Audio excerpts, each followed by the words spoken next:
He utterly hated Sondra Locke. Now we know the reason why. Clint Eastwood, born Clinton Elias Eastwood Jr., on May 31st, 1930, in Oakland, California. His wasn't a childhood steeped in Hollywood glamour. He grew up during the Great Depression, his family moving frequently as his father sought work. Young Clint was often described as quiet, independent, even a little rebellious. He held various odd jobs: a gas station attendant, a forest firefighter, a furnace tender. He wasn't initially drawn to acting. The world of make-believe seemed distant from his pragmatic, no-nonsense upbringing. But fate, as it often does in Hollywood tales, had other plans. His quiet intensity, his striking looks, hinted at a potential he himself might not have fully recognized yet. This was the foundation of the man who would become an international icon, a man shaped by hard work, self-reliance, and perhaps an early ingrained sense of needing to be in control of his own destiny. Eastwood's path to the silver screen wasn't a smooth glide. After a stint in the military, he found himself in Los Angeles and, through a series of chance encounters, ended up with an audition and later, a contract with Universal Pictures in 1955. But these early years were a grind. He was stuck in small, often uncredited parts in B-movies. Studio executives weren't convinced. They found his voice too slow, too soft. His look was unique, but they weren't sure how to market him. He was told his teeth were too prominent. He needed to fix his funny way of talking. He took acting classes, trying to refine his craft, facing the frustrating reality that talent and dedication didn't always guarantee success in a town obsessed with image. His first real break came in television, with the Western series Rawhide, starting in 1959. For 6 years, he played the second lead, Rowdy Yates. It gave him steady work, recognition, and allowed him to hone his stoic, understated style. It was a solid stepping stone, but it wasn't stardom. The real breakthrough was waiting for him, not in Hollywood, but across the ocean. The call came from Italy. A relatively unknown Italian director named Sergio Leone was making a series of westerns unlike anything Hollywood was producing. He wanted the actor from Rawhide. Reluctantly, Eastwood took the role in a fistful of dollars. The budget was low. The crew spoke little English. But Leone had a vision, and Eastwood's quiet intensity, his squint, his poncho, fit perfectly. These spaghetti westerns, a fistful of dollars, for a few dollars more, and the good, the bad and the ugly, weren't initially taken seriously in America. But when they were finally released there, they exploded. Eastwood, the man with no name, had become an international superstar. His minimalist, anti-hero persona resonated with audiences tired of clean-cut cowboys. Returning to Hollywood, he leveraged this fame. He starred in blockbusters like Where Eagles Dare and Kelly's Heroes. Then came the role that cemented his American icon status, Detective Harry Callahan in Dirty Harry 1971. He was now the epitome of the tough, no-nonsense hero. More importantly, he began directing and producing through his own company, Malpaso Productions. This gave him control, complete control over his projects, his image, his destiny. By the mid-1970s, Clint Eastwood wasn't just a star. He was a studio in himself, a powerful, autonomous force in Hollywood. And it was at this pinnacle of his power and fame that he met the woman who would become central to the greatest drama of his personal life. Enter Sondra Locke, born Sandra Louise Smith on May 28, 1944. Unlike Eastwood, her talent was recognized almost immediately. Her very first film role, in the 1968 adaptation of Carson McCullers' The Heart is a Lonely Hunter, earned her an Academy Award nomination for Best Supporting Actress. She was a gifted, sensitive performer, with a unique, almost fragile beauty. Their paths crossed on the set of The Outlaw Josie Wales in 1976. Eastwood was directing and starring, and Locke was cast as the female lead. The chemistry between them was undeniable, both on screen and off. What began as a professional collaboration quickly blossomed into a deep personal relationship. At the time, Eastwood was still married to his first wife, Maggie Johnson, though the marriage was reportedly already troubled. Sondra Locke was also technically married to a man named Gordon Anderson, a relationship she later described as complicated and platonic by that point. But for Clint and Sondra, the connection felt real, intense. They moved in together shortly after filming Wrapped. embarking on a relationship that would last 14 years. Sondra became his steady partner, both personally and professionally. She starred alongside him in 6 films, including hits like Every Which Way But Loose and Sudden Impact. She was his confidant, his sounding board, his home life. Yet, even in these years, seeds of future conflict were being sown. According to Locke's later accounts, Eastwood was clear he didn't want more children. He already had several from various relationships. She claimed he pressured her into having 2 abortions, a decision that reportedly caused her immense pain and regret. There were also underlying tensions about commitment. Eastwood had been through 1 divorce and seemed wary of formal ties, while Locke perhaps longed for a more conventional partnership. There was also the inherent power imbalance. He was the mogul, the director, the producer, and she was primarily known through their collaborations, trying to build her own identity. They presented a united front to the world, the star and his leading lady. But beneath the veneer of Hollywood glamour and seemingly successful partnership, resentments were simmering, expectations were unmet, and a complex dynamic was at play, all building towards a cataclysmic breaking point that would reveal a side of Clint Eastwood many never knew, and spark a conflict fueled, it is widely believed, by something very close to outright hate. The question that has echoed through Hollywood circles for decades is simple, yet profound. Why? Why did the 14-year relationship between Clint Eastwood and Sondra Locke end not just poorly, but in a public, drawn-out, deeply bitter war? Why did Sondra Locke come to believe that Clint Eastwood harbored such intense animosity towards her, that he utterly hated her? The story of the end of their relationship in 1989 is already the stuff of Hollywood infamy. Sondra Locke returned from a brief trip, only to find the locks on their longtime home in Bel Air changed. Her belongings had been removed and put into storage. No goodbye, no conversation. A cold, calculated act that severed their domestic ties in the most abrupt and impersonal way possible. For Locke, this wasn't just a breakup. It felt like an eviction, a brutal dismissal after years of shared life. It was, perhaps, the first clear signal of a ruthlessness that would define the subsequent battle. Shocked and hurt, Sondra Locke didn't retreat quietly. She fought back, first with a palimony lawsuit. In California at the time, if an unmarried couple lived together for a significant period and one partner relied on the other's financial support or promises, the dependent partner could sue for a division of assets or ongoing support, a sort of palimony rather than alimony. Locke argued that she had put her own career aspirations second to support Eastwood's, living as his partner based on promises and expectations that were now being abruptly shattered. The palimony suit itself was already damaging. It pulled back the curtain on Eastwood's carefully guarded private life. It revealed details about their relationship, his finances, his other romantic entanglements, including his relationship with flight attendant Jaslyn Reeves, with whom he had 2 children while still with Locke. Though this specific point wasn't the core of Locke's palimony suit, it added to the public complexity and potential tension.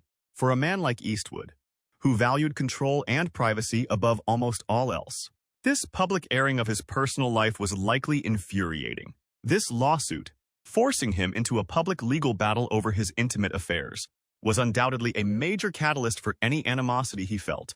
The initial palimony lawsuit was eventually settled out of court.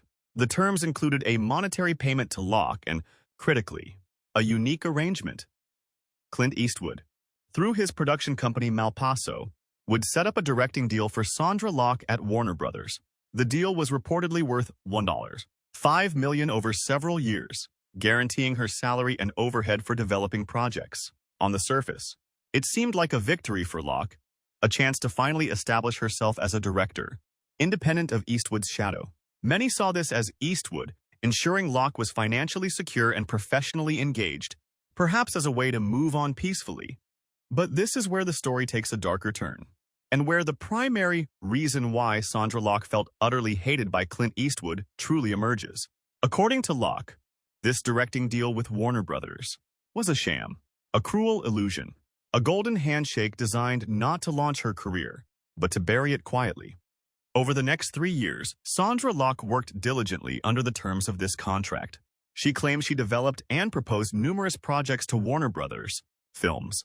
These weren't vanity projects. She had already proven her directing potential with her film Rat Boy in 1986, which, ironically, Eastwood had produced. She was serious about this new path, but time and time again, her proposals were met with indifference, vague excuses, or outright rejection. Scripts were ignored. Meetings were postponed indefinitely. Feedback was non-existent or dismissive. Locke began to notice a pattern. It wasn't just tough luck or the usual studio development hurdles. Her projects, she claimed, weren't being given genuine consideration. They were being stonewalled. They were being allowed to languish in development hell with no real intention of ever being greenlit. She started to suspect the horrific truth. The Warner Brothers deal, orchestrated by Eastwood, wasn't a genuine opportunity.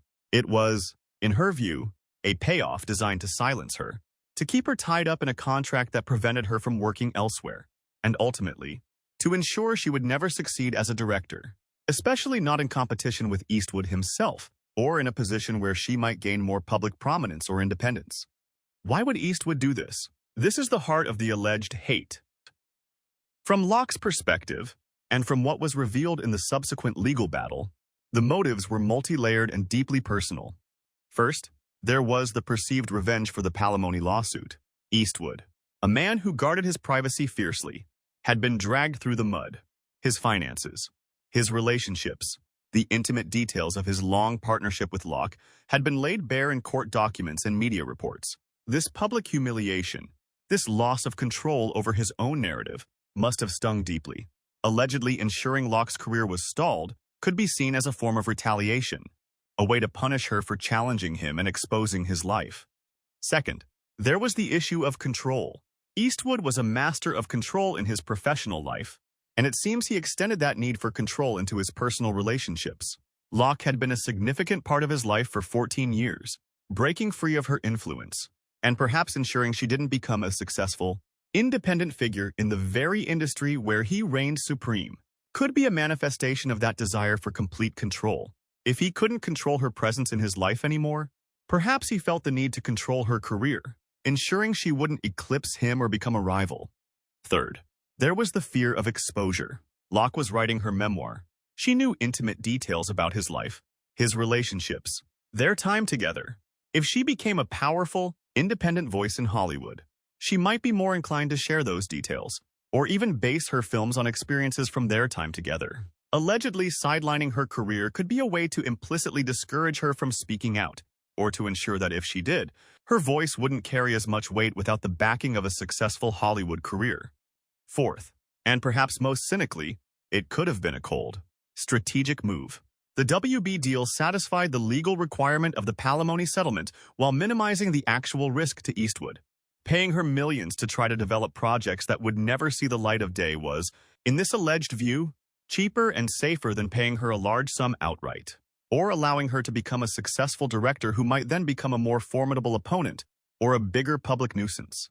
Sondra Locke came to believe, with crushing certainty, that Clint Eastwood had used his immense power and influence at Warner Brothers to orchestrate this elaborate deception. He was a kingmaker at that studio. Warner Brothers had profited enormously from their relationship with Eastwood for decades. His films made them billions. He was arguably the most important figure on their lot. The idea that the studio would risk upsetting their golden goose by giving a genuine, high-level directing opportunity to his recently discarded, suing ex-girlfriend seemed, to Locke, ludicrous in hindsight. She became convinced that Eastwood had leaned on the studio, perhaps with a simple word or even an unspoken understanding, to ensure her projects went nowhere. Feeling betrayed and professionally sabotaged, Sondra Locke did something few people would dare to do. She sued again, but this time, in 1995, she sued both Clint Eastwood and Warner Brothers for fraud and breach of contract related to the supposedly sham directing deal. This second lawsuit was even more explosive than the first. In court filings and interviews, Locke laid bare her accusations. She detailed the projects she pitched and the stonewalling she allegedly faced. She claimed she had documented evidence, including internal memos from Warner Brothers, that showed a lack of genuine interest in her work, evidence that suggested the deal was never intended to lead to actual films. Her lawyers argued that Eastwood had used the WB deal as a smokescreen, a way to appear to be helping her while secretly ensuring her professional failure. Eastwood's legal team and Warner Brothers vehemently denied the allegations. They argued that Locke's projects simply weren't commercially viable, that she lacked the necessary experience for large-scale studio films, and that the studio had acted in good faith. They painted Locke as a disgruntled former partner trying to extract more money and attention by making baseless accusations. But Locke and her legal team pressed on. They were ready to go to trial, prepared to present their evidence of what they saw as a deliberate pattern of obstruction orchestrated by Eastwood. They intended to call Eastwood to testify, to subject him to cross-examination about his influence at Warner Brothers, his motives, and the details of the settlement agreement. The prospect of Clint Eastwood, the iconic private star, being grilled in open court about potentially sabotaging his ex-partner's career was something Warner Brothers and Eastwood desperately wanted to avoid. A trial would have been a media circus, dredging up every detail of their contentious breakup and Locke's damning allegations, potentially damaging Eastwood's carefully cultivated public image and forcing the studio to publicly choose sides or reveal uncomfortable truths about how business was conducted at the highest levels. Facing the very real possibility of a public trial and the evidence Locke claimed to possess, Warner Brothers settled with Sondra Locke out of court in 1996. The terms were confidential, but it was widely reported to be for a substantial amount, rumored to be in the millions. Many saw this settlement as a powerful, if indirect, validation of Locke's claims that the directing deal was not legitimate and that the studio had indeed failed to give her projects genuine consideration, likely due to influence from Eastwood. It strongly suggested that both Eastwood and Warner Brothers had something significant to hide or were afraid of what a trial might reveal.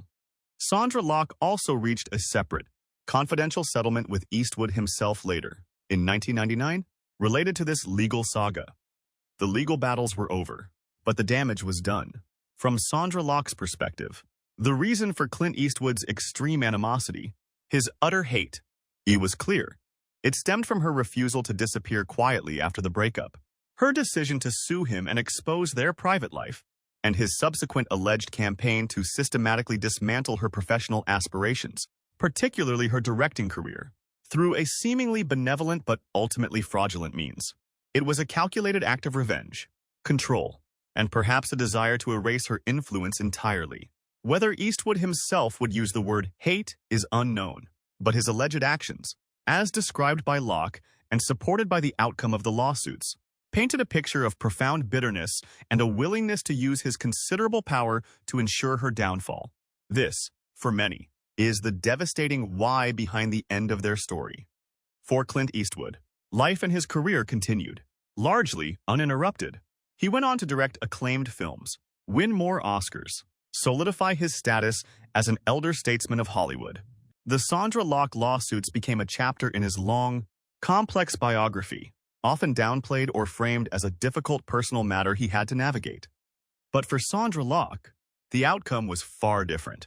The years of legal battles, the public accusations, and being seen as the woman who sued one of Hollywood's most powerful figures had a devastating impact on her career. She was effectively blacklisted.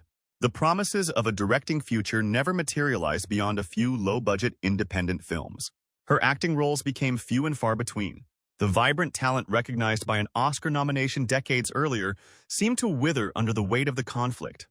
In 1997, Sondra Locke published her memoir, The Good, the Bad, and the Very Ugly, A Hollywood Journey. It was her chance to tell her side of the story, detailing the relationship with Eastwood, the abortions, the breakup, and the full extent of the legal battles and her belief that he had sabotaged her career. The book painted a raw, often painful portrait of her life with and after Eastwood, confirming the depth of her bitterness and sense of betrayal. Beyond the professional fallout, Locke also faced significant personal health struggles. She was diagnosed with breast cancer in the 1990s, battling the disease for years.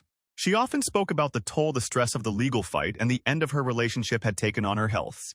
She spent her later years largely out of the Hollywood spotlight, supported by her friend and companion, Gordon Anderson, her legal husband from decades prior, who remained a steadfast presence in her life. Sondra Locke passed away quietly from complications related to her cancer in November 2018, at the age of 74. Her death wasn't initially widely reported, a somber reflection of how far she had fallen from the bright lights of Hollywood and the public consciousness, a life tragically impacted, many would argue, by her bitter war with a legend. The story of Clint Eastwood and Sondra Locke is a stark reminder that even the most glamorous lives can hide profound pain and conflict. While Clint Eastwood remains a monumental figure in cinema history, the narrative of his relationship with Sondra Locke and the bitter legal battle that followed adds a complicated, darker layer to his legacy. The alleged reasons behind his utter hate, the cold breakup, the public lawsuit, and the accusations of career sabotage paint a picture of a powerful man using his influence in ways that were deeply harmful to the woman he had shared his life with. Sondra Locke's story is a tragic one, of undeniable talent overshadowed and ultimately derailed by a relationship that ended in devastating acrimony. Their saga is a cautionary tale about power dynamics in Hollywood, the high price of fame, and the often hidden cost of personal relationships playing out in the public eye. It's a story that ensures the legend of Clint Eastwood will always have a shadow, the shadow of a bitter end, and the lasting question of just how deeply he truly felt towards the woman who was once his muse.